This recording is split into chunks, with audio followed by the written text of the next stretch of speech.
आज हम पढ़ेंगे कंसंट्रेशन ऑफ एक्सक्रीटरी प्रोडक्ट्स के बारे में। ठीक है जी। अब जैसा कि आपको पता है कि ह्यूमन में हमारे पास जो एक्सक्रीटरी प्रोडक्ट होते हैं वो किसके थ्रू हमारे पास बनते हैं, हम यहाँ पे लिख लेते हैं किडनी के थ्रू हमारे पास इसकी फॉर्मेशन होती है। ठीक है जी। अब किडनी में हमारे पास जी क्या मौजूद होते हैं जी, हमारे पास मौजूद होते हैं नेफ्रॉन्स। ठीक है, हम यहाँ पर लिख लेते हैं नेफ्रॉन्स हमारे पास मौजूद होते हैं। और नेफ्रॉन्स क्या करते हैं, ये फिल्ट्रेशन करते हैं हमारे पास। ठीक है जी, हम यहाँ पे लिख लेते हैं दैट इज फिल्ट्रेशन करते हैं किस चीज की, ब्लड की। ठीक है, वो भी हम यहाँ पर लिख लेते हैं। अब जब ये ब्लड हमारे पास फिल्टर आउट हो जाता है तब हमारे पास फॉर्मेशन होती है किस चीज की, यूरिन की। हम यहाँ पर लिख लेते हैं दैट इज यूरिन। तो अब ये हमारे पास ये यूरिन जो है इसकी जो कंसंट्रेशन है ऑफ एक्सक्रीटरी प्रोडक्ट, इसके बारे में आज हम पढ़ेंगे। होता क्या है जब हमारे पास कमी होती है किस चीज की, वाटर की। ठीक है, हम यहाँ पर लिख लेते हैं जब हमारे पास क्या हो, रिस्ट्रिक्टेड सप्लाई हो किस चीज की, वाटर की। रिस्ट्रिक्टेड रिस्ट्रिक्टेड सप्लाई हो मतलब क्या है कि जैसा कि हम एग्जांपल के तौर पे ले लेते हैं, क्योंकि अगर हम ह्यूमन बींग्स की बात करें, इंसानों की अगर हम बात करें, तो आपने तकरीबन ये कहा जाता है कि पर डे के हिसाब से 7 से 8 गिलासेस जो है पानी की वो पीनी चाहिए। सर्दियों में और गर्मियों में 16 ग्लासेस तक आ जाता है। अब जब हम वाटर नहीं पीते तो तब हमारे पास यूरिन की कंसंट्रेशन जो है वो किस तरह इफेक्ट होती है, तो उसके बारे में हम बात करते हैं कि अगर हमारे पास रिस्ट्रिक्टेड सप्लाई हो किस चीज की, वाटर की, तब हमारे पास क्या होता है जी, तब ये होता है कि जो हमारे पास नेफ्रॉन है, ठीक है, हम यहाँ पर लिख लेते हैं, जो हमारे पास नेफ्रॉन है वो क्या करता है, वो री एब्जॉर्प्शन कर लेता है, री एब्जॉर्प्शन कर लेता है किस चीज की, हमारे पास वाटर की। ठीक हो गया जी। अब वाटर की री एब्जॉर्प्शन नेफ्रॉन किसके थ्रू करता है, नेफ्रॉन के पास एक स्ट्रक्चर मौजूद है जिसे हम कहते हैं लूप ऑफ हेनली। ठीक है जी, हम यहाँ पर लिख लेते हैं that is what, that is loop of Henley. Henley ने इसे डिस्कवर किया था और उसके नाम से जो है ये मशहूर हुआ। अब इसके दो लूप्स हमारे पास होते हैं, एक को हम कहते हैं डिसेंडिंग लूप, एक को हम कहते हैं असेंडिंग लूप। तो हम यहाँ पे लिख लेते हैं दैट इज डिसेंडिंग लूप। ठीक है जी, इसकी स्पेलिंग को ठीक कर लेते हैं, डिसेंडिंग की स्पेलिंग को ठीक कर लेते हैं, दैट इज डिसेंडिंग लूप है हमारे पास। ठीक है जी, और एक हमारे पास होता है असेंडिंग लूप, तो वो भी हम यहाँ पर लिख लेते हैं। दूसरा हमारे पास क्या है, असेंडिंग लूप। ठीक है, दैट इज असेंडिंग। ठीक है जी, असेंडिंग लूप।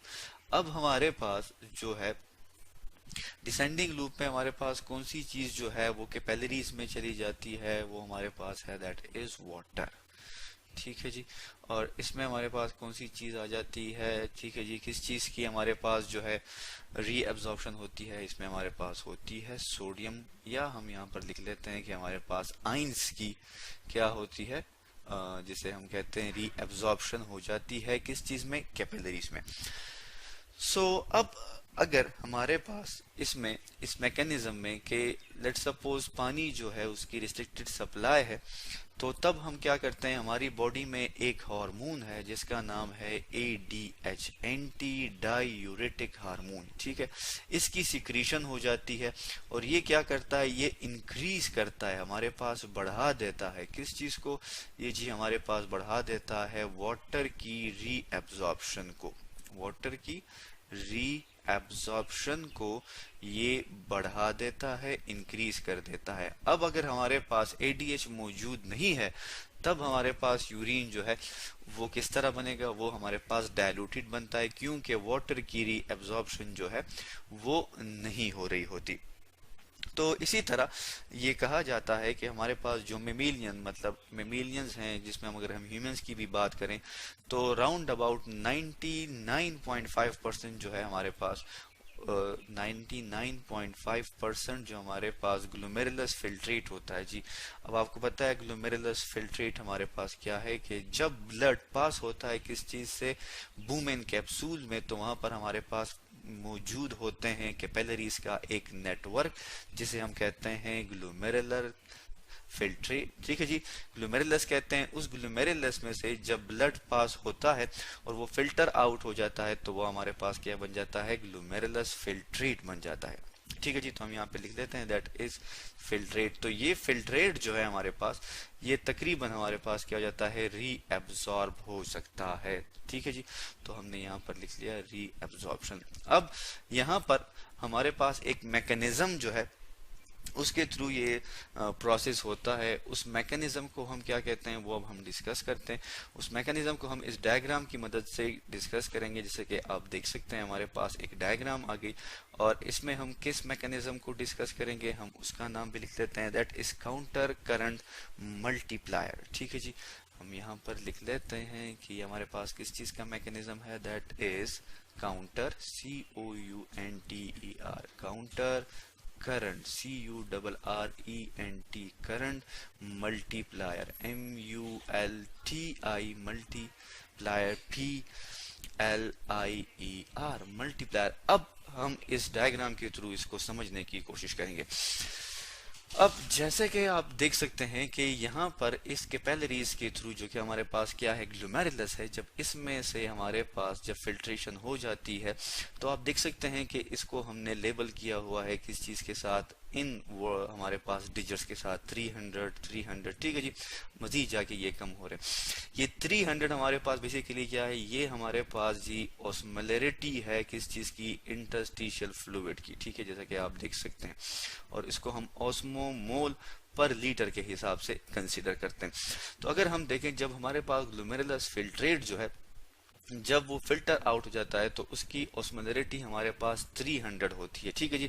और जैसे ही आप देख सकते हैं यहाँ से हमारे पास जो है ये क्या शुरू होता है, डिसेंडिंग लूप जो है हमारे पास ये शुरू हो जाता है। तो डिसेंडिंग लूप में हमने अगर हम देखें तो हमने पीछे पढ़ा था कि डिसेंडिंग लूप में हमारे पास वाटर की क्या हो रही है, रीएब्जॉर्प्शन होती है। ठीक है जी। तो इस डिसेंडिंग लूप में आप देख सकते हैं कि जब वाटर जो है वो जब बाहर की तरफ निकलना शुरू कर देता है, ठीक है जी, तो उसके साथ साथ हमारे पास जो ऑस्मोलैरिटी है वो क्या हो रही है, वो इंक्रीज होके कितनी हो जाती है, 400 हो जाती है। ठीक है जी। इसी तरह जब हम मजीद नीचे आते हैं और वाटर जो है वो रिमूव हो रहा होता है तो हमारे पास जो ऑस्मोलैरिटी है वो 600 हो जाती है और इस तरह 900 और 900 से फिर हमारे पास एक्सीड कर जाती है टू द 1200।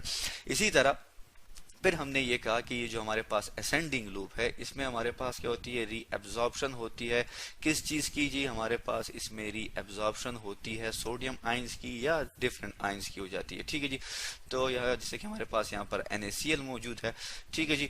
तो अब यहाँ से अगर हम देखें तो जब यहाँ से सोडियम NaCl जैसे कि आप देख सकते हैं ये जब यहाँ से हमारे पास आ जाता है किस चीज में, इंटरस्टिशियल फ्लूइड में आ जाता है, किस चीज से, नेफ्रॉन से। तो अगेन हमारे पास आप देख सकते हैं कि हमारे पास ऑस्मोलैरिटी कम होके 700 हो गई और फिर मजीद जब सोडियम क्लोराइड इससे बाहर निकलता है, रीएब्जॉर्ब होता है तो 400, इसी तरह 200 और फिर हमारे पास 100 जो है वो चला जाता है। फिर अगेन जब हम आ जाते हैं किस चीज में, कलेक्टिंग डक्ट की तरफ अगर हम आ जाते हैं तो वहां पर भी हमारे पास क्या होती है, अगेन रीएब्जॉर्प्शन हो जाती है। वाटर जो है वो दोबारा निकल के आप देख सकते हैं कि हमारे पास ऑस्मोलैरिटी जो है वो इंक्रीज होना फिर शुरू हो जाती है, अगेन 400 और यूं फिर ये हमारे पास पहुंच जाती है अप टू 600।